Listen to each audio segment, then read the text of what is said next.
El problema grave de la enfermedad de la esquizofrenia es que no sabemos exactamente a qué se debe. Sí sabemos lo que ocurre, por eso tenemos tratamientos que son muy útiles, pero no sabemos, sabemos que hay una mezcla de factores, algunos que pertenecen al individuo, otros que pertenecen al ambiente, que precipitan la aparición de una enfermedad. Sabemos que es una enfermedad crónica que cursa con una falta de conciencia de enfermedad, porque cuando el enfermo de esquizofrenia se pone enfermo, normalmente lo que entiende perdón, es que los que están equivocados son los demás. Ya veremos qué tipo de síntomas son los que le llevan a esas conclusiones. Afecta al 1% de la población en todo el mundo, sin distinción de raza, categoría social, género, no hay ninguna distinción.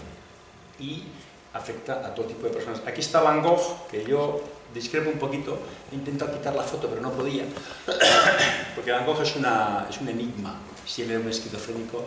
Me parece que los últimos datos apuntan a que era un epiléptico grave, que tenía episodios, cursaban con sintomatología psicótica y que no era un esquizofrénico en su estilo. Pero este que está a la izquierda, que es un señor al que yo tengo el honor de haber escuchado en una conferencia y le conozco a él personalmente, este era un premio Nobel en matemáticas, el señor John Nash, que tiene una historia muy curiosa, ¿no? Una mente brillante, una mente maravillosa, como dice la película que publicó. Este es un hombre que se separó de su pareja una vez más, se separó de su pareja, sí, una vez más que ingresos tuvo. Se casó con su pareja una vez más que ingresos tuvo en su vida.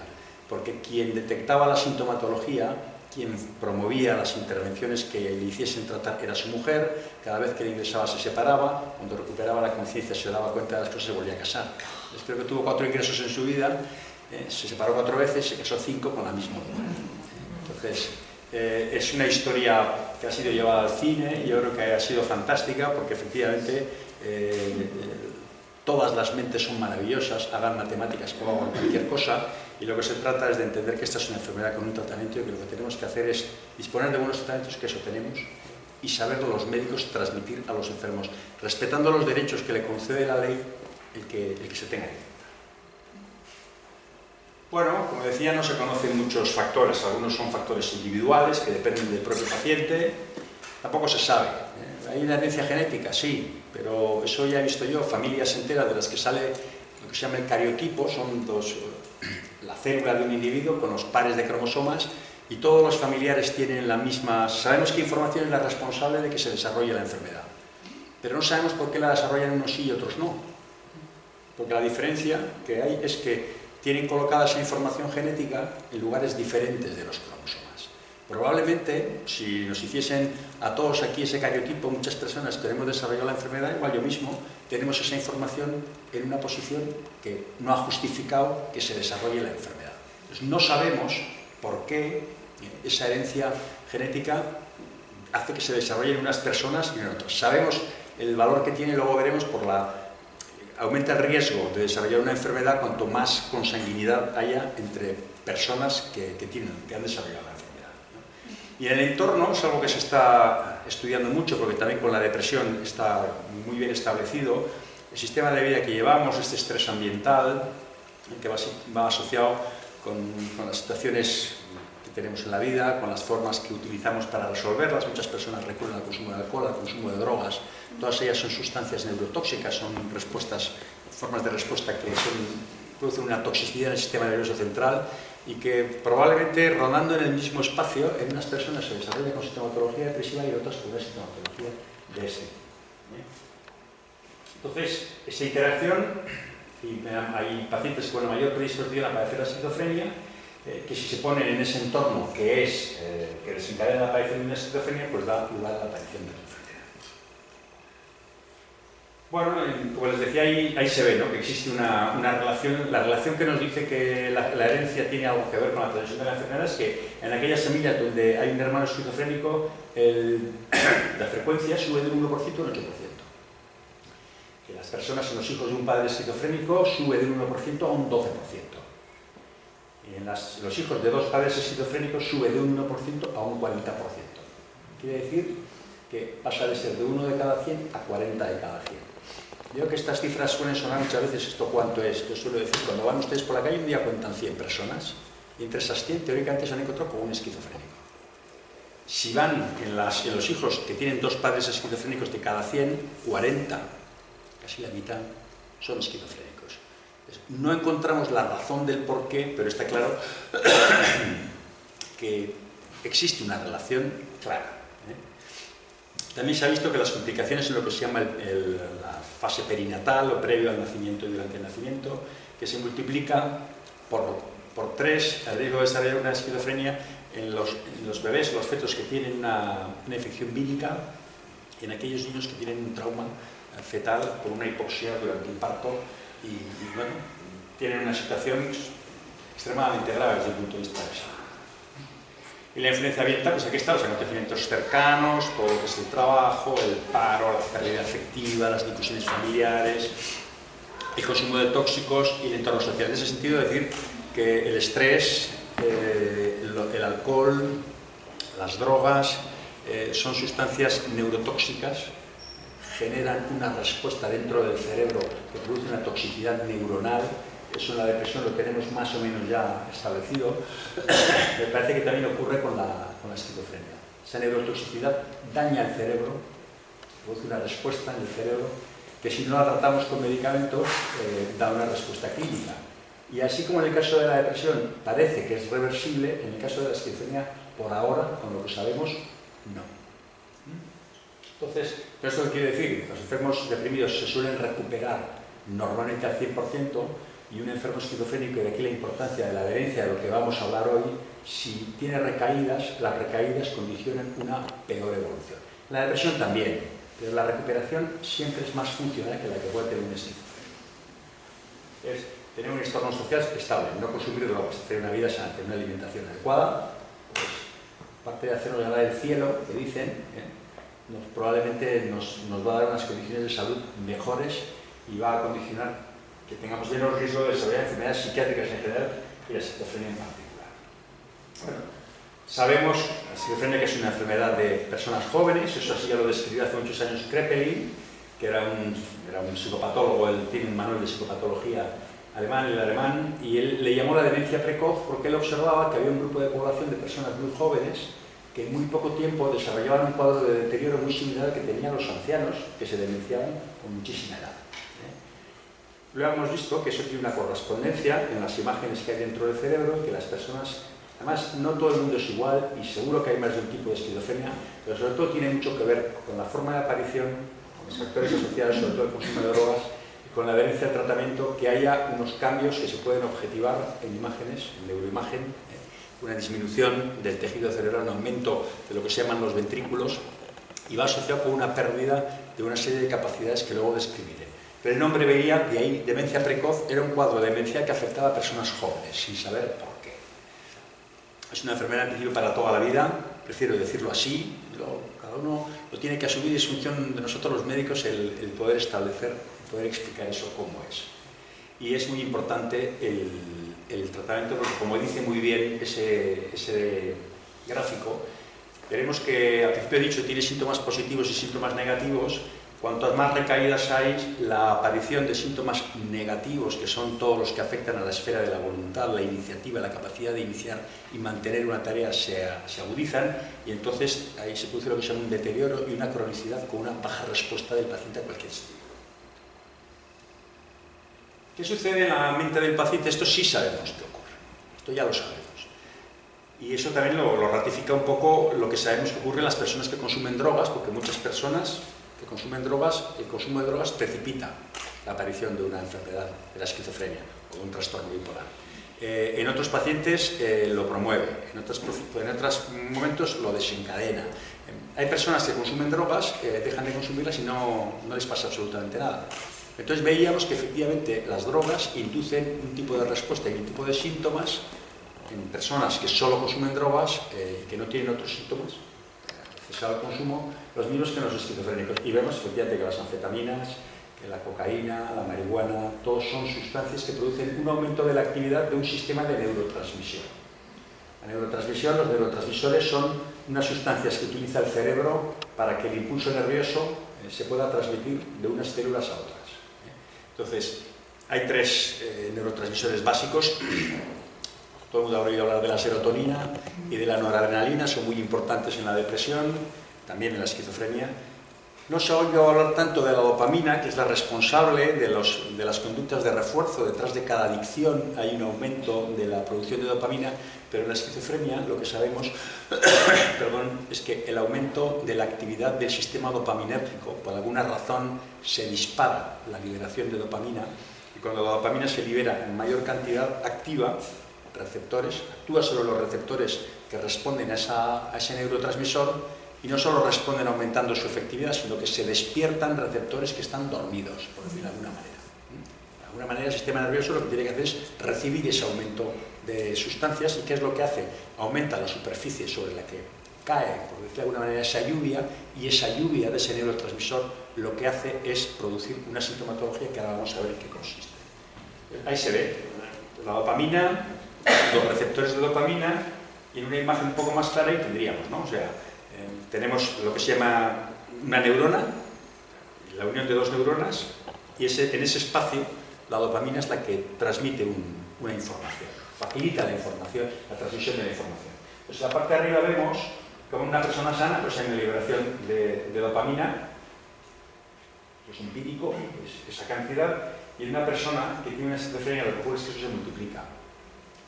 Y que esa multiplicación de la cantidad de dopamina que se libera activa receptores y hace que se produzca una respuesta que es desproporcionada.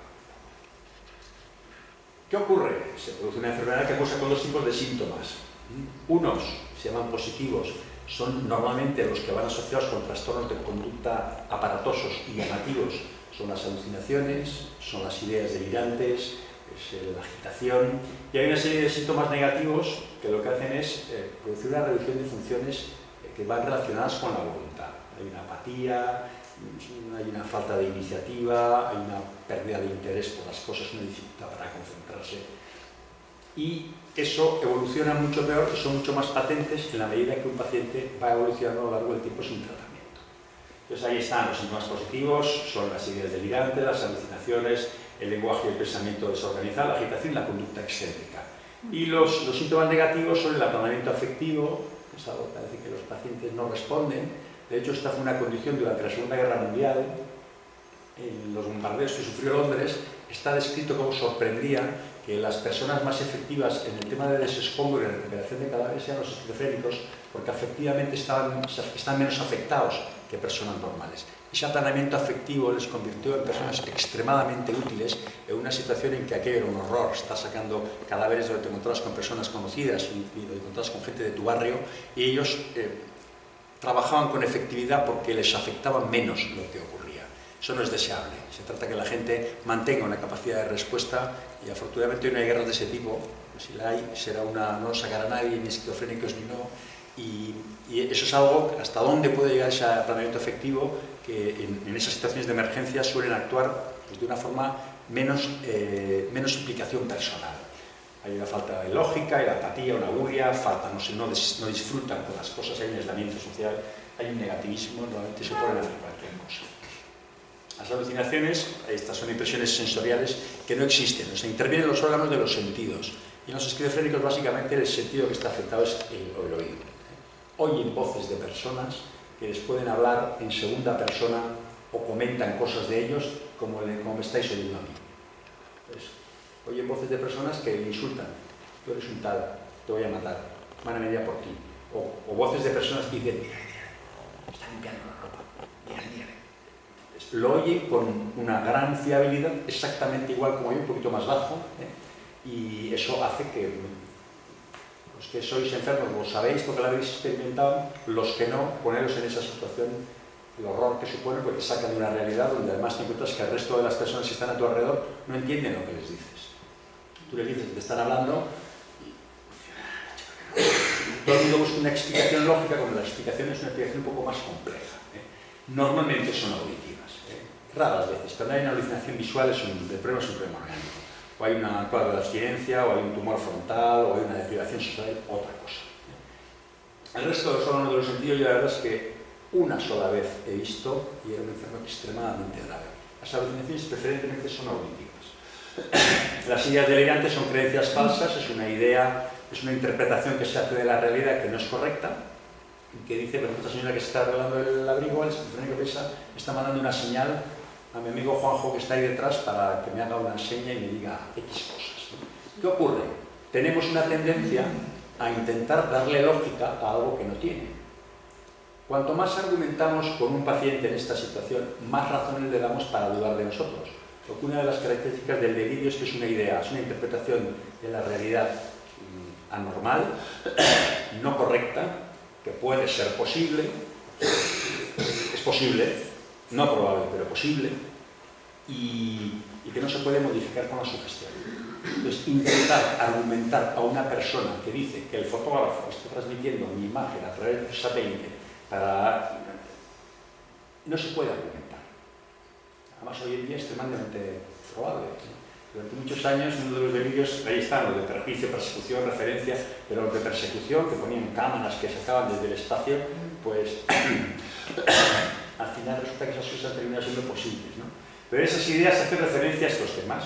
El paciente considera que le quieren hacer daño, que le están persiguiendo y está controlado, que la gente habla de él o que le mira, que sus actos son controlados por agentes externos, que son los elegidos de Dios, tienen delirios místicos y que tienen la obligación de salvar al mundo, genealógicos, hay gente que confunde a su familia cuando está mal y no sabe exactamente quién es la persona con la que está.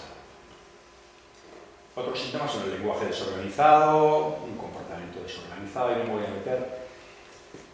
Y luego los síntomas negativos, que son estos, son de lo que decía el abandonamiento afectivo, que es una escasa respuesta emocional ante los estímulos, una poca expresividad facial, hay un retraimiento emocional y social, no son los que suelen levantar la mano para ofrecerse algo, pero suelen permanecer en un segundo plano, se conducen los grupos un poco más por seguimiento que por iniciativa, tienen bajo interés por las cosas y por mantenerlas, tienen un pensamiento abstracto que se explora con los refranes que no es operativo, tienen un pensamiento repetitivo, rígido, se llama estereotipado, no tiene fluidez en la conversación, ¿no?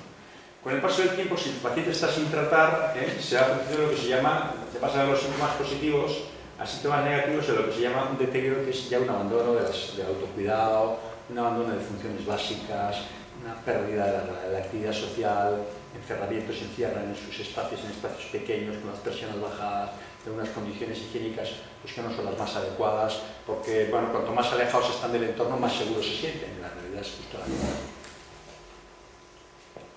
La evolución pues es esa, ¿no? Cada recaída supone un paso más hacia el deterioro y una peor capacidad de respuesta a nuevos tratamientos que se puedan poner. ¿Qué depende de esto? Dos cosas. Uno, que se haga un diagnóstico adecuado en el primer brote. Hoy hay muchas unidades que se dedican al estudio de los primeros episodios psicóticos. Es fundamental detectar un primer episodio psicótico y tratarlo adecuadamente. El tratamiento de base de cualquier esquizofrenia es un tratamiento farmacológico adecuado. Luego explicaré por qué. En la psicoterapia no es posible que una persona que está escuchando voces de personas que no ve, que está interpretando de la realidad cosas que ocurren y que no son ciertas, que pueda establecer un vínculo terapéutico con nadie. La medicación que hace, ya lo explicaré luego, es como una chapela que lo que hace es protege a esa neurona de la lluvia de dopamina. Y lo que hace es que la cantidad de dopamina que llega es menor y la respuesta a esa cantidad de dopamina no se activan tantos receptores y la respuesta se mitiga. Ya muchos de mis pacientes, cuando les doy de alta, les suelo leer el informe de alta. Yo creo que es una cuestión que debemos de hacer todos. Además, alguna vez se hizo una valoración entre familiares y fue algo de lo que más valoraba. Que me expliquen a mí de una forma que no me han explicado nunca por qué el tratamiento me ha hecho a mí lo que me ha hecho y por qué lo tengo que tomar. Y yo utilizo muchos ejemplos de aquel programa maravilloso que se llamaba Eras una vez el cuerpo humano, que nos explicaba con el ordenador central y cómo funcionaba. Entonces, yo es lo que digo, o sea, ahí hay una vía, una ruta, es una autopista que lleva dopamina y que en algún momento, en algunas personas, se colapsa. Tiene un flujo de dopamina extremo que no se puede gestionar, el tráfico no se puede gestionar y se produce un desorden generalizado de ese tráfico. Cuando pones un tratamiento, el tratamiento pone un gendarme, un semáforo, un policía, como prefiráis. Si consideráis que los policías son muy intervencionistas, pues un semáforo. Lo que hace es controla y regula de nuevo ese tráfico para que la circulación por esa autopista sea correcta. Eso traducido al comportamiento, el comportamiento deja de ser un comportamiento desorganizado y el comportamiento empieza a ser de una forma adecuada, normal y orientado pues, a establecer vínculos, a desarrollar tareas y hacer la actividad que hace cualquier persona. Un tratamiento y luego a la familia, claro. También no para todo lo que se os ha pedido durante todos estos años. Iremos cambiando. Yo la verdad es que espero mucho que los acuerdos estos del espacio sociosanitario, cuando se desarrollen, permitan disponer de recursos que faciliten a las familias el papel tan importante y tan difícil que tienen. Bueno, la falta de conciencia de enfermedad se traduce normalmente que el paciente no tiene conciencia de que tiene que tomar un tratamiento. Y si no se lo explicamos, pues dirá, yo estoy bien, lo dejo de tomar. ¿Qué ocurre? Que en el momento en que se ponen mal otra vez, vuelven a entrar en el carril paralelo. La realidad es la que tienen, la que marca la enfermedad. Entonces, no pasaría nada si un individuo se pudiese descompensar 50 veces y le volviésemos a explicar lo que hay y recuperarse. El problema es que después de cada descompensación y de cada recaída se paga un peaje, que es una pérdida de las habilidades que os he explicado en los primeros días. ¿Cuál es la historia del tratamiento de la esquizofrenia? Porque existen tratamientos, ya lo creo, muchos, cada vez mejores, cada vez más seguros, cada vez con menos efectos secundarios. ¿Qué ha ocurrido? Que hasta hace muy poquito no hemos tenido tratamientos porque parecen los primeros tratamientos psiquiátricos y los primeros antipsicóticos el año 50. Además, algunos de ellos por azar. Alguien está buscando una combinación de fármacos que controla la agitación de los enfermos quirúrgicos y alguien descubre que tiene un fármaco que reduce muchísimo la agitación y que probado en esquizofrénicos produce una disminución de la agitación y de los síntomas positivos, que era el largactil. Y a partir de ahí empieza a tenerse una pista. ¿Qué es lo que hace este fármaco? ¿Sobre qué receptores actúa? Y empiezan a desarrollarse fármacos que son muy buenos. Probablemente desde el punto de vista de efectividad no hay fármacos mejores, son tan buenos como los que hay hoy día. Pero desde el punto de vista de los efectos secundarios son menos controlables y son más limitados. Entonces, bueno, tenemos una era prefarmacológica hasta los años 50, hasta hace 60 años, 60 y tantos años no teníamos tratamientos psiquiátricos. ¿Qué son 60 años en medicina? Nada, anteayer. Lo que se consigue es a los pacientes se les trata, pues se les recluye en los manicomios que se llamaban, que eran hospitales donde estaban normalmente en las afueras de las ciudades, lejos de los núcleos urbanos, donde la terapia electroconvulsiva se utilizaba sin un fundamento. Hoy en día la terapia electroconvulsiva la utilizamos para tratar la depresión, la utilizamos en unas condiciones de aplicación extremadamente seguras en un quirófano, con anestesia, con biorelajantes. Pero entonces se aplicaba muchas veces porque era la única manera de controlar la agitación de los enfermos. Se daban sedantes, barbitúricos, duchas frías, comas insulínicos y otras barbaridades que no me voy a atrever a pronunciar. Entonces, afortunadamente soy de la época en la que hemos tratado los inicios de todas estas formas de tratamiento, pero habiendo descartado otras que se utilizaban, he visto las consecuencias de aquellas cosas que se hacían, que eran terribles. Ya en los años 50, a partir de los años 50 empieza una era farmacológica, ¿no? Lo primero aparecen lo que son los neurolepticos convencionales, que son básicamente el largactil, o lo que se llaman antipsicóticos típicos, del que el rey de todos fue el haloperidol, un fármaco magnífico, pero un fármaco que luego explicaré, era un bloqueador específico de un receptor dopaminérgico, pero no teníamos la manera de que solo bloquease aquellos receptores dopaminérgicos que intervenían en la enfermedad, en la esquizofrenia.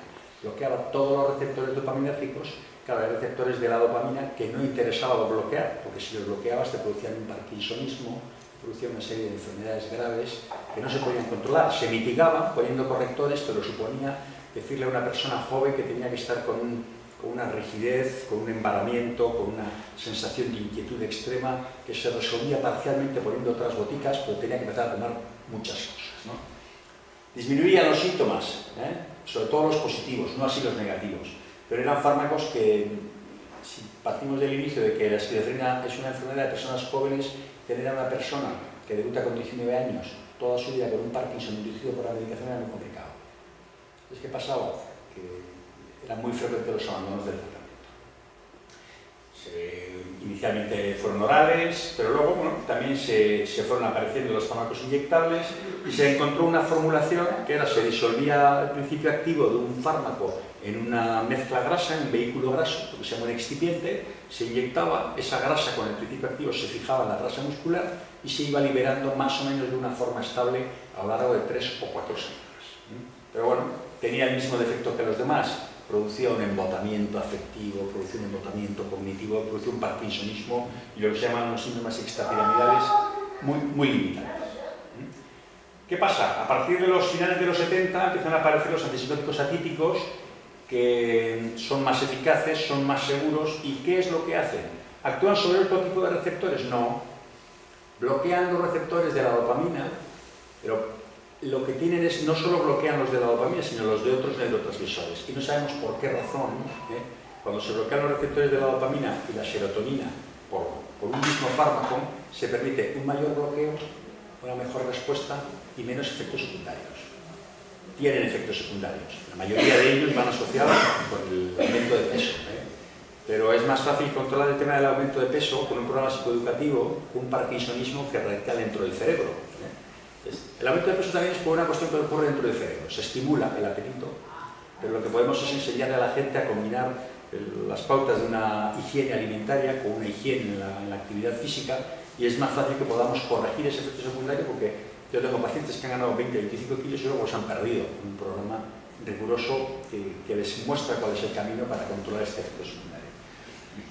Inicialmente eran todos principios activos que se tomaban por boca, pero hoy en día también tenemos fármacos inyectables que nos permiten en situaciones de emergencia poderlos utilizar, y fármacos inyectables de larga duración que tienen una ventaja, se liberan de otra manera, no pasan por el filtro hepático, lo cual quiere decir que ese hígado, que es el responsable de la eliminación, de despachar la mayoría de los fármacos, se ve aliviado de esta carga de trabajo y se pueden tomar durante muchísimo más tiempo y desde luego con una tolerancia y unos efectos secundarios, una tolerancia mayor y efectos secundarios menores.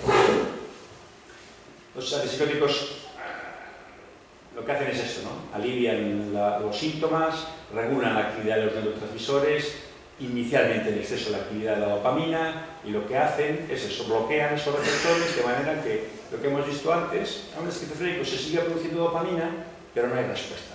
La medicación le pone una especie de chapela o de un paraguas que lo que hace es, le protege de desarrollar síntomas. Beneficio-riesgo. Hombre, siempre hay que poner los efectos terapéuticos y los efectos adversos, ¿no?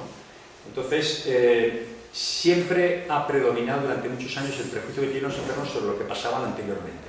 Por eso hoy en día es tan importante todo el tema de...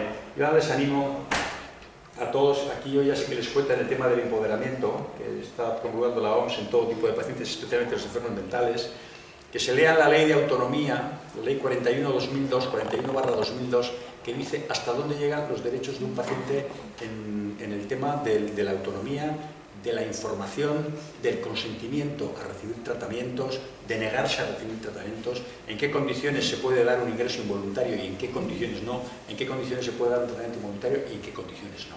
Porque depende de cómo le expliquemos nosotros al enfermo lo que pasa, primero lo que tiene, segundo, de todo el arsenal terapéutico que tenemos, poderle explicar cuáles son los tratamientos que se le ponen, dejar de escoger si es posible, ponerle alguno, mientras no sea posible ponerle la medicación, y si en algún momento el paciente se niega a tomarlo, yo prefiero establecer con él un compromiso de que venga a consulta que forzarle a tomar una medicación si él no quiere, porque lo que va a hacer es no va a venir a consulta. No hace mucho he tenido una experiencia con un paciente en esas condiciones. Me decía, esta medicación me produce unos efectos tremendos, se me hinchan las piernas mucho, engordo muchísimo, y yo no voy a tomar la medicación. Y prefiero decírtelo, porque tengo una buena relación contigo, prefiero no tomar el tratamiento y venir a consulta. Entonces, pues bien, prefiero que vengas, creo que vas a tener que volver a tomar, me voy a aplicar para buscar otra fórmula de tratamiento que te resulte más adecuada y vamos a ver. Efectivamente se descompensa y me llama, estoy fatal. Bueno, se tiene que promover un ingreso que él lo entiende y lo admite para poder probar el medicamento que hemos pensado que le va a ir bien. Le va bien y está estupendamente con una medicación que tolera, que no le produce efectos secundarios y que está lo dice él, como nunca. La anterior medicación era muy efectiva, pero los efectos secundarios eran intolerables. Al final, ¿qué es lo que tenemos que buscar siempre? Tú tienes los efectos terapéuticos en un lado, que es lo que controla los síntomas, y los efectos adversos en el otro. Lo que tienes que buscar es inclinar la balanza hacia el lado de que los efectos terapéuticos sean buenos. Eso es posible si tú al enfermo no le explicas cuál es el valor añadido que le da su tratamiento. Y a eso hay que dedicarle un tiempo.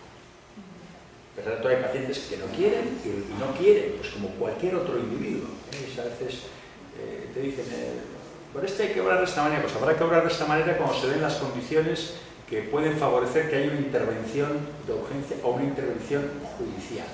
Son dos. Que el paciente no sea competente para decidir y que haya un riesgo inminente y grave para su salud o la de los demás, para su seguridad o la de los demás. Fuera de esas condiciones no se hace. Y de hecho, en el servicio de psiquiatría hemos aplicado una recomendación del Ararteko que dice eso. O sea, si viene un paciente y consideramos que tiene que ingresar, pero no se dan las dos condiciones, y él nos dice, yo no quiero ingresar. Le tenemos que dar una alternativa, le tenemos que ofrecer una alternativa.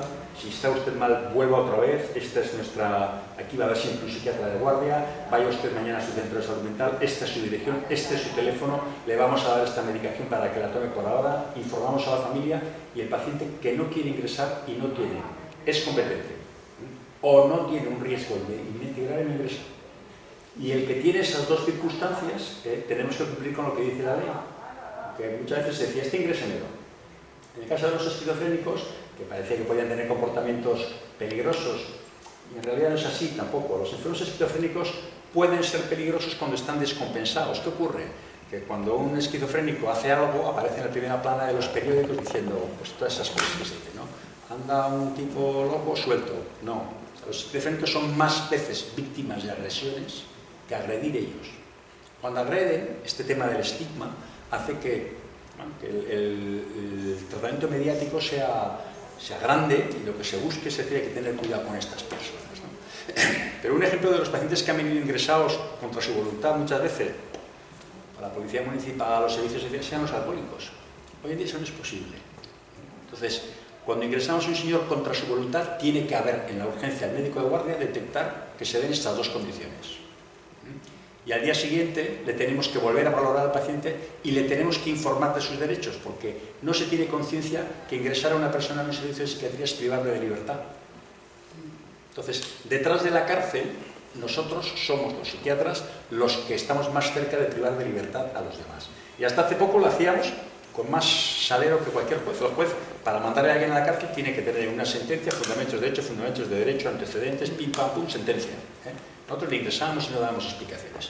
Hoy en día, el médico que le ha ingresado antes de marcharse le tiene que explicar y decirle, yo soy el médico que le ha ingresado, me llamo fulano de tal, le he ingresado a usted porque se dan estas circunstancias, tiene usted derecho a un abogado, tiene usted derecho a ser visto por el juez, va a estar usted aquí, le vamos a poner medicación, si colabora, se la damos de forma colaborativa, si no, igual tenemos que utilizar la vía intramuscular, entiéndalo usted, se lo decimos absolutamente todo. Las visitas van a estar restringidas, no puede salir, el régimen es un régimen cerrado, y se le informa de sus derechos.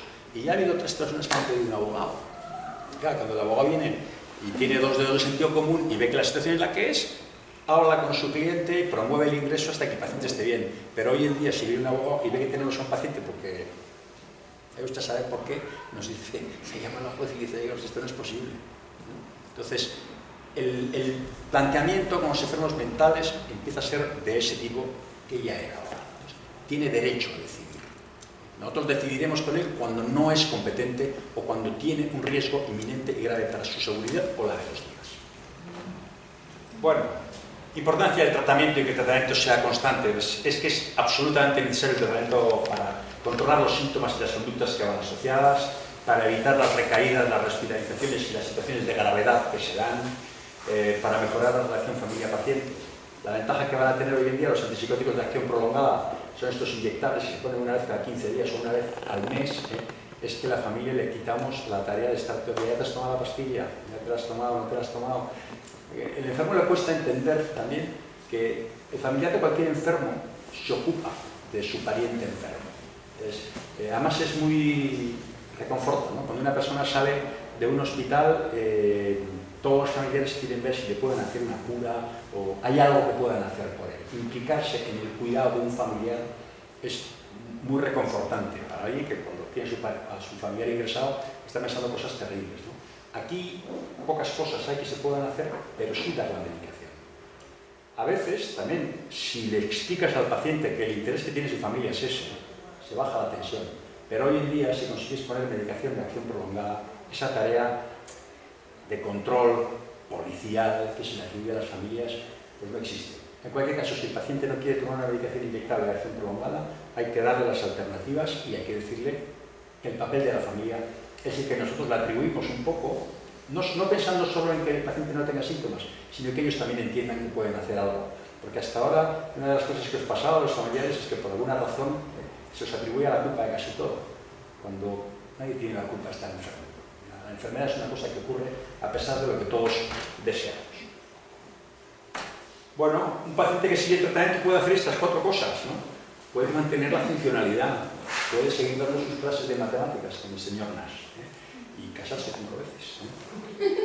Habrá alguno que diga, yo para casarme 5 veces no.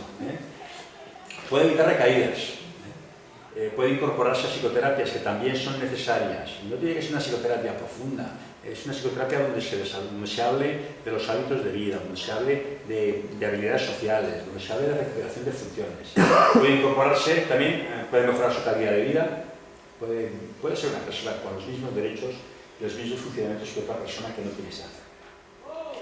La psicoterapia, bueno, es un tratamiento, durante muchos años no teníamos otra cosa que las terapias dinámicas y era lo único que teníamos, efectivamente.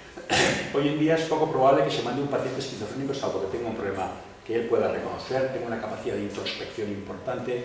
Yo no los mando, creo que el psicoanálisis es un tratamiento muy difícil, un tratamiento que si no estás muy bien conformado por dentro es muy complicado de llevar, ¿no? Entonces, a veces hay personas que entran en esta forma de tratamiento y se enredan un poco más, pero bueno, durante muchos años se les ha tratado con técnicas psicoterápicas sin tratamiento.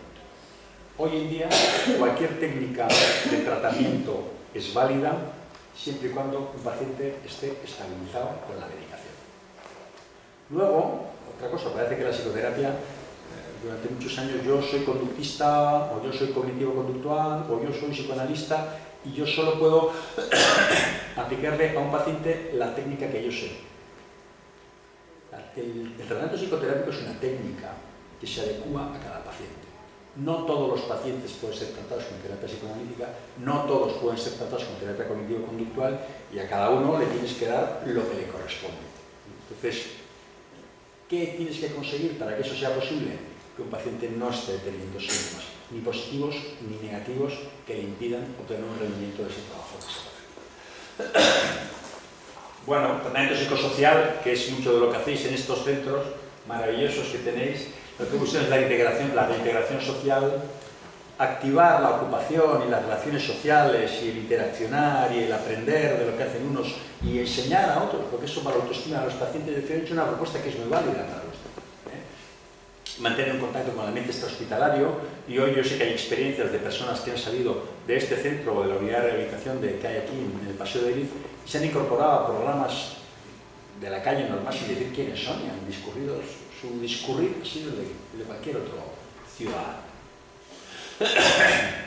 Entonces hay que intentar mantener esas habilidades que se han perdido, porque si no se hace, el problema más grave de la enfermedad es que tiene unas consecuencias devastadoras en eso, ¿no? El paciente se aísla, deja de mantener las actividades, con eso deja de ser hábil para mantener un horario, que quiere decir que si le dan mañana una ocupación, igual no es capaz de levantarse una hora todos los días, coger un autobús, atender a una serie de cosas, y es fundamental mantener eso porque el aislamiento en cualquier enfermedad es malo. Las enfermedades mentales, malísimo. Ocurre también con los enfermos depresivos. Muchos enfermos depresivos llegan con una situación, una enfermedad grave, de la que están trabajando, porque muchos de ellos llevan asociado que son gente muy obsesiva, muy responsable y que la forma como asimilan el estrés es muy tóxica, ¿no? Se enferman y persisten en su necesidad de seguir trabajando. Y cuando se les dice, usted va a coger la baja, y dicen, yo no me puedo coger la baja, y no, usted no se la va a coger, se la voy a dar yo. Y cuando le dices, y va a estar usted de baja, y lo que tiene que hacer es tiene usted que intentar salir, aunque sea sentarse a leer el periódico, intentar estar con personas. Es decir, ¿cómo voy a salir a la calle si estoy de baja? Porque se lo indico yo. Porque si una persona está en su casa comiendo permanentemente cosas negativas, pues la verdad es que no pasa ningún buen rato y eso no favorece la evolución favorable de su enfermedad. En eso también la familia es un papel fundamental en apoyarle al paciente, en recordarle. Difícil, ¿no? Cuando el paciente todavía está sedado por la medicación y no se levanta y le cuesta el motivar a la gente y el ayudarle a hacer las cosas sin confrontar con ellos, ¿no? En eso también lo importante es que en cada consulta podamos dar la ayuda que se necesita para que el paciente entienda cuál es la razón de tanto empeño en que esté activo. Bueno, la terapia farmacológica tiene un alto requerimiento, o sea, tiene que ser constante y muy frecuente. Y tiene que haber un importante esfuerzo por parte de todos los recursos. Están ahí los hospitales de días, los talleres terapéuticos, los servicios protegidos, los programas de habilidades sociales, rehabilitación cognitiva, apoyo a familias y grupos de autoayuda. Nosotros ahora hemos establecido en el hospital un programa previo al alta, pacientes que muchas veces el ingreso llega a un momento en que se agota por sí mismo, el paciente no está del todo bien, pero no está del todo bien, entre otras cosas, pues no está en la calle. Porque a mí me gustaría saber qué es lo que pasaría con personas que no tienen una enfermedad mental y que pasan 20 días en un hospital psiquiátrico, en un servicio de psiquiatría, y al final algo hay que no termina de verse bien. Entonces les permitimos, se van de alta, pero hay una unidad que hemos abierto solo de consumo interno para personas, es un programa de alta precoz, un complemento al alta. El paciente va a su casa, duerme en su casa y pasa de 9 a 2 o 2 y media en el servicio con actividades psicoeducativas. Los que tienen que tomar la medicación se les pone la medicación, no solo enfermos esquizofrénicos, también pacientes alcohólicos a los que les damos el tratamiento aversivo allí. Comen, los que quieren comer, comen con nosotros, el que quiere va a comer a su casa, pero liberamos a las familias de esa tarea de vete allí, vete al taller, vienen y lo que hacemos es mantenemos durante 2 o 3 semanas de máximo esa actividad ya fuera del hospital. En el hospital a las 8 de la mañana les suben la persiana, a las 9 bajan a desayunar. Luego se les manda al taller, más o menos están dirigidos. Aquí no, tienen un compromiso con el equipo que les trata, que es una enfermera y un médico y un terapeuta ocupacional. Establecen ese compromiso y muchos pues dejan de venir estando bien y yendo a su cita en su centro de salud mental. Pero otros se enganchan, completan el programa y la verdad es que salen a la calle ya con un rodaje que les falta muchos que salen y que lo necesitarían. No todo el mundo tiene que ir a ese tipo de programas, pero para los que lo necesitan, lo tenemos establecido. Y ahora, a ver cómo hago esto para... Muy bien. No voy a pasar lo mismo.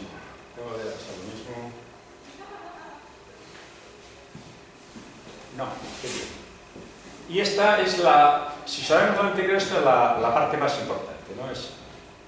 Creo que llevamos 1 hora aproximadamente, no sé.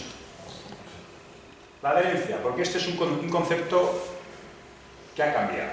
O sea, hasta hace poco hablábamos de cumplimiento de la medicación. Entonces, la adherencia, voy a leer la definición, es el grado en el cual la conducta de una persona, en términos de tomar una medicación, seguir dietas o efectuar cambios en el estilo de vida, coincide con las recomendaciones acordadas con su médico. Se distingue del cumplimiento en que el papel del paciente es activo y no se le culpa. Es decir, ¿no? El cumplimiento... Este dedo, que todos nos sale cuando tenemos que dar una orden, era esto.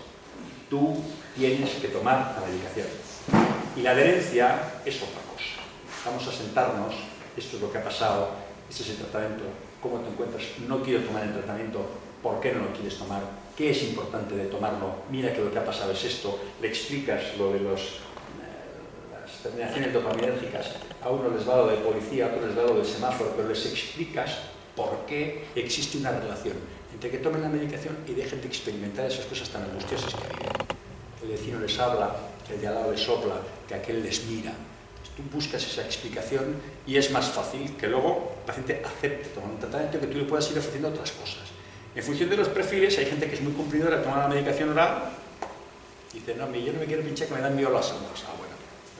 Pero hay gente que es especialmente reticente a la toma de la medicación y le insistes en la toma de un medicamento. Hoy en día además hay medicamentos fantásticos que puedes empezar la medicación por vía oral hasta ver la respuesta y luego poner una medicación de acción prolongada que lo que garantiza es que se toma la medicación sin grandes discusiones y sin trasladar a la familia esa pelea diaria.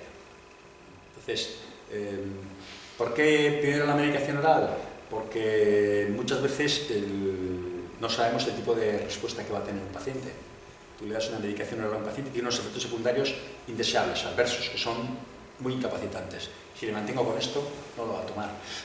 Suspendes la medicación, inicias otra. La ventaja del tratamiento oral es que cuando lo suspendo, deja de hacer su efecto, el beneficioso y el negativo. Y si ves que hay una respuesta a un tratamiento por vía oral, es más fácil que le puedas hacer un tratamiento por vía intramuscular.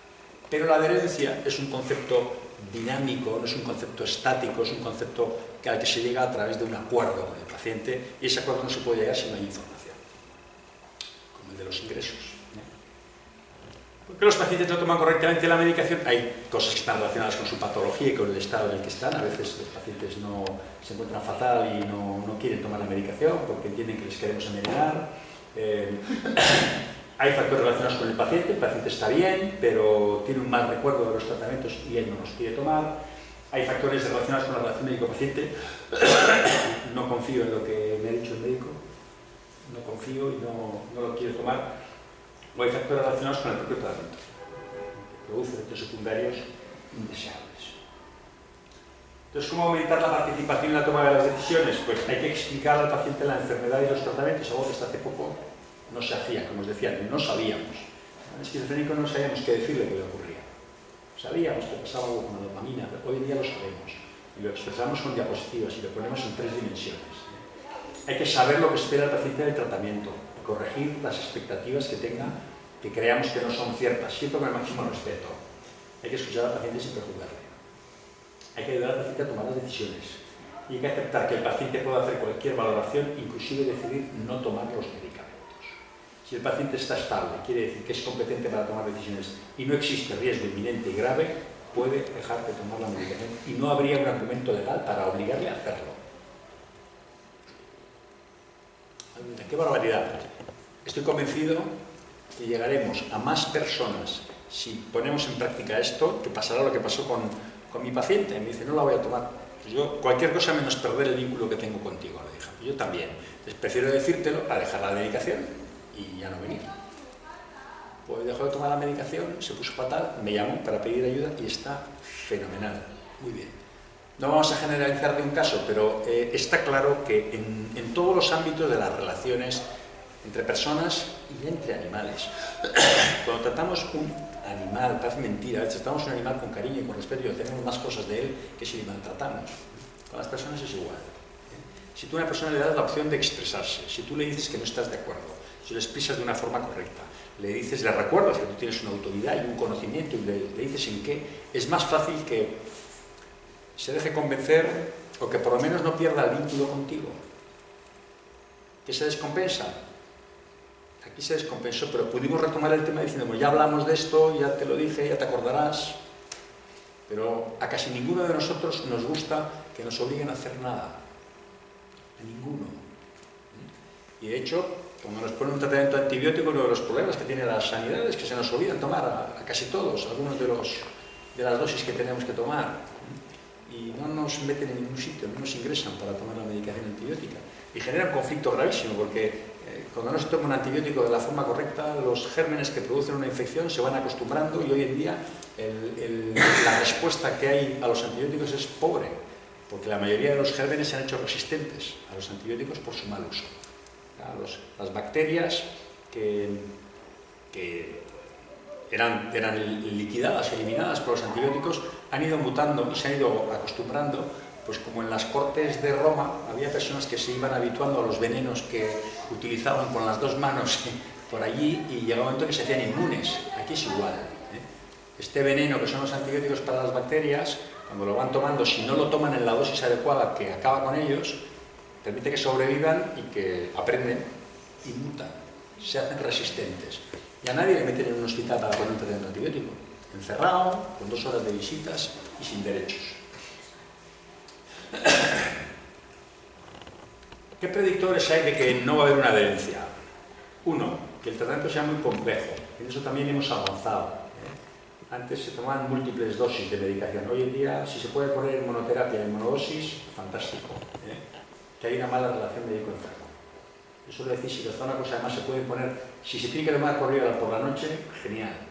Le digo, mételo usted en el vaso del cepillo de dientes y le induzco un hábito de higiene, que muchos no tienen, pone usted con su cepillito y todos los días, cuando se va a cepillar, se toma la pastilla. Normalmente todos tienen un cierto efecto sedante que ayuda a dormir.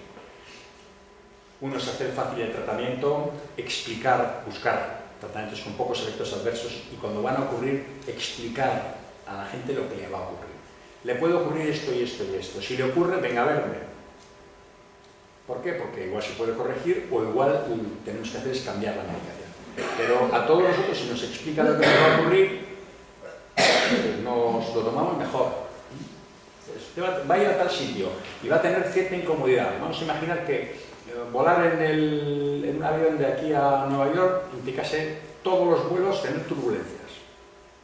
Si a uno no le dice nada, se pega un susto, habría ataques de pánico en el avión, si a uno le dice que esto es normal, el avión se sustenta sobre un colchón de aire y si lleva usted 11.000 metros, tiene 11.000 metros de aire por debajo, o sea que muchos agujeros tiene que haber para que usted se caiga. Entonces, todos entendemos lo que es eso. Yo también digo, doy una pista también, cuando alguien va en un avión, si se empieza a apurar, lo que tiene que hacer es mirar a la cara de la tripulación. El miedo no se puede ocultar, la tripulación siempre está tranquila, eso quiere decir que entra dentro de lo que es habitual. Cuando a un paciente se le dice esto le va a ocurrir, si uno está advertido, pues dice, bueno, entra dentro de lo normal, ya me han avisado, oiga, mire usted, esto que me ha dicho que me puede ocurrir, me ha ocurrido. Pero establezco un tipo de relación que no es autoritaria, que es más próxima. Los predictores, dentro de los predictores de falta de adherencia está el que no haya un plan terapéutico. O sea, es lo que intentamos hacer, esta unidad que hemos puesto en el servicio, lo que pretende es que haya un plan terapéutico, que el paciente salga con 2 informes de alta, uno el que le damos con lo que se ha hecho dentro del hospital, en el periodo de hospitalización, y otro cuando el paciente sale y va directamente a su centro de salud mental, y promovemos que sea el paciente el que pide la cita. Hasta ahora también nos obligaban a que el paciente saliese con una cita que muchas veces no le iba bien. Nos encontrábamos con un porcentaje alto de las citas que hayamos pedido no se cumplían. Porque yo a cualquiera, yo cojo aquí y les doy a todos ustedes una cita al azar y probablemente a la mitad de los que están aquí la cita que les doy no les viene bien, porque o están de vacaciones, o tienen otra obligación, o tienen otra consulta con otro médico, o tienen clase de carnet de conducir, o tienen algo que hacer. Entonces yo, cuando busco eso del empoderamiento, creo que el paciente es capaz de pedir una cita y decir, oiga, mire, esa que me da usted está muy bien, pero no me va. ¿Sabe por qué? Porque estoy en Cádiz, de vacaciones con mi familia. Y me va a dar usted una cita y no voy a ir. Ya, pero si no viene usted, avísenos. No se avisa. Yo cuando voy a pedir el carnet de identidad no me dan una cita. Me ponen el teléfono y un contestador me dice mañana o tarde, lunes o viernes. Las citas que quedan libres son, yo escojo, mirando en mi agenda lo que me viene bien. Pero hay que dar iniciativa al paciente porque es la manera en la que efectivamente se cumplen. Eso estamos viendo en las consultas. Nosotros tenemos una consulta de pacientes con VIH y se piden ellos su cita. Establecen un compromiso, establecen un vínculo y son los que ellos mismos gestionan su cita, que es lo que hacemos cualquiera de nosotros, ¿no? Nosotros no vamos a la autoescuela y nos dicen, tiene que venir usted la semana que viene, todos los días. Y mire, es que trabajo por turnos, no puedo. Tiene que haber un plan terapéutico y tiene que involucrarse al paciente desde el inicio en la toma de decisiones. Que hay un deterioro cognitivo, eso es cuando el paciente ya lleva una evolución muy larga y la enfermedad le ha afectado muy gravemente. El coste de la medicación, afortunadamente a pesar de los recortes, somos la comunidad que menos recortes ha aplicado y que la medicación menos hay que aportar, hay que decirlo, y luego la falta de información. No podemos obligarle a alguien a tomarse algo de forma permanente si no le decimos para qué. La magnitud del problema. De los pacientes que tratamos, en la primera semana 1 de cada 4 pacientes ha dejado el tratamiento. A cabo de un año, la mitad de los pacientes ha dejado el tratamiento. Y a los 2 años el 75% lo abandona. Si no existe un vínculo en esos 2 años, el paciente ha dejado de tomar la medicación y nos damos cuenta de que no está bien cuando vuelve a estar en otra fase aguda, probablemente de mucho tiempo de evolución. Hay una diapositiva que no he podido colocar aquí porque el sistema no admite las diapositivas que yo tengo, pero además es muy curioso, cuando se mide o se quiere ver si los pacientes toman la medicación, es un gráfico, ¿no? Entonces dice, le preguntamos a los pacientes si cumplen, el 80% dice que cumplen. Le preguntamos a los médicos si creen que sus pacientes cumplen, el 70% cree que cumplen. pero le ponemos a los pacientes un contador del número de veces que abre el frasco y dice que lo cumple ni un 10%. ¿Y eso por qué? Hay algo que no hacemos bien. Tenemos que participar todos. Eso también es un elemento que ayuda a impulsar la idea de que el utilizar las pastillas, si se puede evitar, yo siempre digo que ojalá hubiese medicamentos que se metiesen en una inyección, en un implante no se puede y no se debería de hacer, porque yo creo que un enfermo mental que cree que le están interfiriendo y se le mete un implante puede entrar en conflicto grave con la medicación si empieza un día a sospechar. Pero que se le ponga a un paciente la medicación una vez al mes le permite olvidarse del tema. Muchas veces el conflicto alrededor de la medicación viene con la insistencia que se tiene con el paciente, lo que está se facilita las cosas. Pero bueno, esto es muy grave, porque sin tratamiento farmacológico no hay posibilidad de hacer ninguna otra cosa. Entonces, la mayoría de los pacientes cumplen parcialmente, están en ese periodo, al principio toman bien, luego hay una adherencia no satisfactoria. La adherencia satisfactoria prácticamente no llega a ninguno, un 10 o un 20%. Entonces, ¿qué es la adherencia parcial? Tomar menos medicación de la prescrita, y dice, voy a tomar un día menos, nada, se me han olvidado 2, no pasa nada. Hay que tomar la medicación todos los días. Una toma irregular de la medicación, un abandono temporal para ver qué es lo que pasa. Para cuando se dan cuenta se ha vuelto a descompensar y su realidad ya es las gafas que le pone la enfermedad. Las consecuencias, sea cual sea la pérdida de la adherencia, son igualmente graves porque la enfermedad vuelve a tocar la puerta del paciente. Entonces, las causas y las consecuencias de la ausencia de adherencia, pues las causas son la falta de conciencia de enfermedad, normalmente asociado con la falta de información y sobre todo con el consumo de tóxicos, porque muchas veces el consumo de tóxicos, aún tomando la medicación, hace que desarrollen síntomas que hacen que abandonen el tratamiento. Las consecuencias de eso son recaídas, hospitalizaciones, empeoramiento de los síntomas y suicidio, y en relación con el entorno que haya falta de soporte familiar, social o sanitario. Las consecuencias son una sobrecarga de los cuidadores, de las familias, un aumento de la agresividad y un aumento del coste sanitario. Las consecuencias de la adherencia afectan negativamente al paciente, en primer orden, porque es el que sufre en primera persona lo que le ocurre, a su familia, en segundo lugar, a la calidad de la asistencia que damos, a la relación médico-paciente y a gasto sanitario. Entonces, 3 de cada 4 pacientes ingresados no cumplían correctamente con el tratamiento, con han ingresado. Entrarían dentro de ese grupo el 75% de individuos que llevan pues, un año o más de un año sin haber tomado la medicación. Quiere decir que las condiciones en las que llegan son las condiciones más graves, más gravedad. ¿Qué quiere decir? Más tiempo de hospitalización, muchas veces una necesidad de hacer una hospitalización de media estancia para recuperar funciones sociales que se han perdido, dosis de medicación más altas, una situación más complicada. Entonces está claro que la falta de adherencia al tratamiento se multiplica, va asociado con un riesgo 5 veces mayor de recaer y un riesgo 4 veces mayor de tener que hacer un ingreso hospitalario. Pacientes que recaen y pueden ser tratados en su medio, pero hay pacientes que no. Se multiplica por 5 el riesgo de recaídas y por 4 la duración de la hospitalización, el ingreso hospitalario. Bueno, también lo que decía, que a veces se recae, la recuperación es más difícil y se paga un peaje, ¿no? Entonces, si el paciente recibe un tratamiento preventivo, el riesgo de recaída se reduce a la cuarta parte. Además, hay que explicarle al paciente que si inicialmente utilizamos una dosis de choque, esa dosis a lo largo del tiempo se puede bajar. O sea, que hay una dosis que es de choque cuando el paciente está extremadamente grave y hay una dosis de mantenimiento que, desgraciadamente, lo que nos falta es eso que decía antes, la analítica que nos diga qué tan enfermo está el paciente para poder establecer esa dosis de mantenimiento, cuál es y que en cada individuo suele ser diferente. Desgraciadamente, no podemos afinar tanto, pero sí sabemos que hay dosis de ataque y que hay dosis de mantenimiento que son las que tenemos que explicar.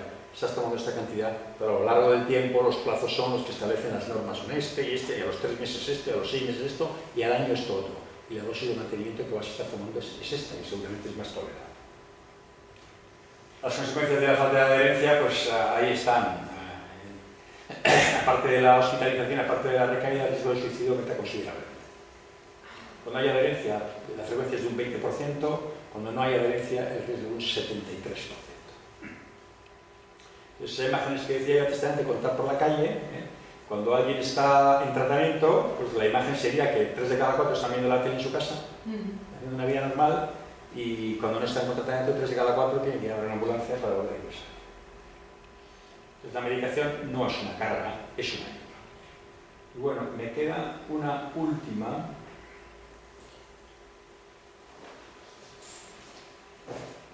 que es la evolución de la enfermedad. Con eso, estas son 6 diapositivas y acabamos. ¿Qué factores favorecen que haya una buena adherencia? Recordando que siempre la adherencia no es cumplimiento. Si hay adherencia, hay cumplimiento. Siempre. Que la pauta de medicación sea sencilla. Tomar 2 comprimidos a la mañana, 3 a la tarde y 2 a la noche complica las cosas.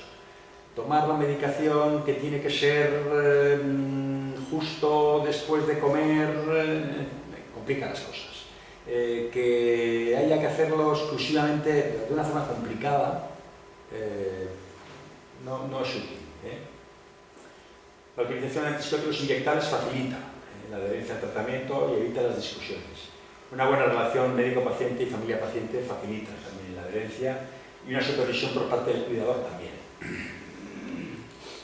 ¿Cómo se puede ayudar con la medicación? Bueno, pues utilizar antipsicóticos atípicos versus los convencionales. ¿Por qué? Porque los convencionales producen efectos secundarios muy incómodos. Entonces, tratar una esquizofrenia y generar un Parkinson pues es una cosa no... La verdad es que es muy difícil escoger. Los inyectables de larga duración versus los orales en las 2 posiciones, con los típicos como con los atípicos, ofrecían una serie de ventajas. Es más cómodo, es sencillo, vienes aquí cada 15 días. Si se te olvida un día no pasa nada, que ya te llamo y vienes al día siguiente, te traigo yo para que te recuerdo yo de una forma amable que tienes que venir. Claro, ya tuvimos una clínica hace muchos años y mantenemos pacientes desde hace 20 años que vienen. Sobreviven 2. Ha habido pacientes que se murieron de mayores dentro del programa. Hay pacientes que están en la calle y todavía me recuerdan y me dicen, jo, aquellas inyecciones que nos poníais, hacen una vida absolutamente normal, tomando su medicación fuera del sistema hospitalario.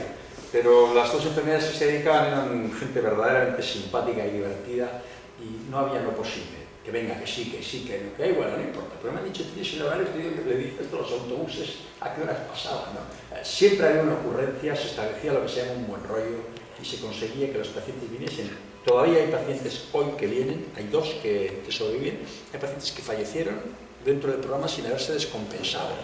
Algunos de ellos llegaron a ese programa después de una hospitalización donde estaban separados de sus familias y en relación con los hijos, peleados con el vecindario, y hoy en día mantienen una relación cordial con sus hijos que se ocupan de ellos, mantienen una relación cordial con sus exparejas, tienen una relación cordial con sus vecindarios y dicen, bueno, venid a la hora en la que pudimos hacer eso, ¿no? Entonces, ventaja también de los inyectables de larga duración, lo que decía, descargan a las familias de la labor de control. ¿Qué puede hacer la familia? Bueno, apoyar al paciente, no discutir con él, no discutir. Cuando ponga el control del abuso de las drogas, yo creo que aquí también nos encontramos con una diferencia. Yo creo que la familia, una de las cuestiones que puede hacer es avisar. Es decir, algo está pasando aquí. ¿Qué ocurre? No todos los psiquiatras tenemos el mismo concepto y hay quien considera que hablar con la familia rompe el vínculo terapéutico. Y yo estoy de acuerdo en eso cuando se cuentan cosas que son confidenciales. Hay un derecho a la intimidad y un derecho a la confidencialidad.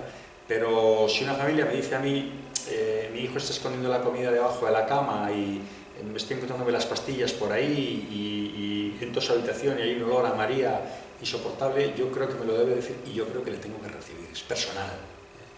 Así me dice, ¿qué le cuentas a mi hijo de...? No sé, yo no le puedo contar. Pero si alguien se dirige, yo lo que digo, cuando cualquier persona que tiene en su casa un enfermo necesita un apoyo. Las familias que tienen un paciente oncológico y lo tienen que cuidar necesitan un apoyo. Todos los familiares que tienen de un paciente crónico necesitan, alguna vez tienen que tocar la puerta de un médico o de un psiquiatra o de alguien que les dé una información, que les escuche y les deje descargar la tensión. Y aquí no entiendo yo por qué no. Siempre parecía que la intimidad del enfermo mental y el vínculo terapéutico era especial. Yo creo que esa consideración de la psiquiatría como una especialidad diferente no es real, que se basaba sobre todo en lo que no sabíamos. Nos parecía que era una cosa terrible y que efectivamente no inducíamos más que la sospecha de las personas. Yo creo que a todo el mundo se le puede explicar por qué en un momento determinado hemos tomado una decisión, porque en un momento determinado ha venido alguien y nos ha dicho lo que hay, qué está pasando. También ocurre, tenemos ese problema, hay familias que vienen y dicen, por favor no le diga que he sido yo. Eso lo tengo que respetar, pero sí busco la forma de acceder y de llegar. Pero hay familias que dicen, no, he llamado yo porque no te puedo ver de esta manera, porque tú no te das cuenta, pero estás de esta y de esta forma, y yo te tengo que acompañar, y yo no puedo contemplar cómo te vas degradando de esta manera. Y si hay una interacción buena, pues el resultado siempre es mejor. ¿Todo el mundo tiene que cobrar igual? Pues no hay recetas, ¿eh? Pero yo sí creo que tenemos que ir incorporando, plantearnos otras formas de actuación para poder ir entrenándonos en ellas, ¿no? Porque los recetarios no son buenos, pero esa utilización, esa contemplar la psiquiatría como una especialidad aparte del resto de la salud, yo creo que no ha hecho más que daño a los enfermos y a sus familias. En cuanto a la mejoría del cumplimiento, pues hay que actuar sobre la falta de conciencia de enfermedad, decir, oye, que esto lo hemos vivido muchas veces. Hay que inducir todo aquello que pueda facilitar que haya una adherencia al tratamiento, porque si el paciente está estable, esa historia del estigma social se acaba. Eso de que los enfermos mentales son distintos y son más peligrosos se acaba, porque no es verdad. Yo sí te digo, si abrimos la página de los periódicos hoy, habrá, pues no sé cuántas noticias relacionadas con agresiones, pero igual una docena. Conflictos de género, robos, atracos, el otro día mataron a una policía que salía de un banco. No hay nada, pero aparece que un esquizofrénico ha agredido a alguien, aparece en la primera página. Entonces, por lo menos dale el mismo tratamiento que los demás, porque eso quiere decir que el esquizofrénico que ha hecho eso es que está sin tratar. Bueno, también a las familias, preguntar lo que no se entiende. Preguntar, ¿qué puedo hacer? ¿Qué es lo que está ocurriendo? ¿Qué información me falta? ¿Qué me puede usted decir de lo que hay? ¿Qué tratamiento? ¿Este tratamiento en qué afecta? Ayudarle, acompañarle al hijo, a la familia, a quien sea en la toma de decisiones. Porque eso aproxima a las personas. Tenemos una facultad que es que podemos hablar, los seres humanos, desgraciadamente, ¿no? Muchas veces parece que no la ejercitamos. Pero en este caso, a la población normal, ya a otros niveles, está claro que mejor que no hablen porque no hacen más que mentir en muchos sitios, ¿no? Pero en el ambiente normal, en el plano normal, no solemos mentir y nos entendemos mejor si hablamos y si no lo hacemos. Entonces, asegurarse del tratamiento porque sabemos que el riesgo de recaída se multiplica por 5 y el riesgo de hospitalizaciones y de prolongación de las hospitalizaciones es 4 veces mayor. Entonces, hay que mantener un tratamiento constante y el papel de la familia es básico en recordar esas funciones y, si no, en pedir ayuda al médico responsable que la atienda para ver lo que puede hacer con él. Y yo creo que con esto, bueno, terminamos, sí. La falta de adherencia es el principal factor de recaídas. Y no vale la adherencia parcial, no vale decir empezar a tomar la mitad de lo que usted me dijo, porque sí sabemos que hay unos plazos de tiempo dentro de los cuales el cumplimiento del tratamiento va asociado a una mejor evaluación.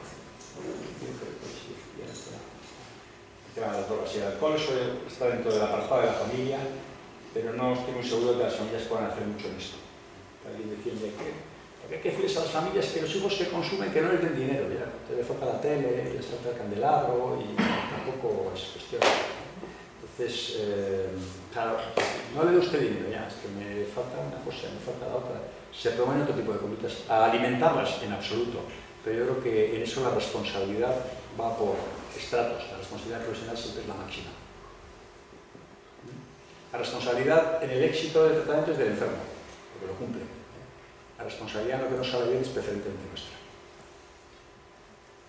Y eso sí también, no ocultarse, no pensar que se tiene algo que es vergonzoso, evitar el aislamiento de la familia y no sobreproteger al paciente. Entender que todos cuando somos niños, si nos van cogiendo de las manos para que no nos demos casquetacos cuando estamos aprendiendo a andar, tardamos más en andar. Si tenemos que tomar decisiones y nos están protegiendo, tardamos más en tomar decisiones.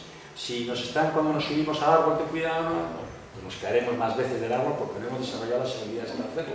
Eso es inevitable. Suelo decir que la canción de Serrat, Esos locos rojitos, es una canción que me encanta porque dice eso. O sea, los niños tenemos, cuando hemos sido niños, derechos a equivocarnos, no se nos puede proteger las 24 horas del día. Y hay un orden más o menos dentro del cual podemos proteger y cuidar a un chaval o chavala, sin limitarle, sin favorecer que desarrolle sus habilidades más tarde. Hay que establecer límites y no tener enfrentamientos directos. Entonces hay que establecer, bien, tenemos que llegar aquí, tenemos que mantener un respeto,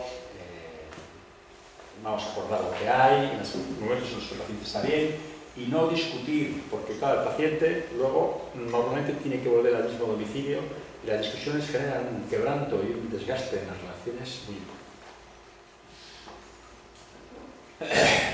Los factores que protegen las recaídas, básicamente es el tratamiento, y luego, una vez que el paciente está estable, todo lo que tengamos a manos que favorezca una integración social, si encuentras en un trabajo protegido, un trabajo fantástico. Mientras tanto, buscar los programas ocupacionales, asociarse como estáis aquí asociados, relacionarse con otras personas, buscar actividades de ocio, organizar actividades. Es una cosa que nos falta a nosotros en el hospital. Tenemos que poder hacer que los sábados por la tarde el paciente que no tiene visitas tenga una película para ver, porque está en el patio. Eso tenemos que conseguirlo porque hay espacio y el espacio está para eso. Entonces, poner una peli y que la gente pueda ver una película que no sea la de cine de barrio. Si la de cine de barrio es buena, fantástico. Pero igual a uno le gusta el cine de barrio y a otro le gusta ver otra cosa o puede traer una peli. Pues tenemos que promocionar ese tipo de cosas porque la actividad, mantener a la gente ocupada, es fantástico en cualquier situación. Y en esta, más que nunca.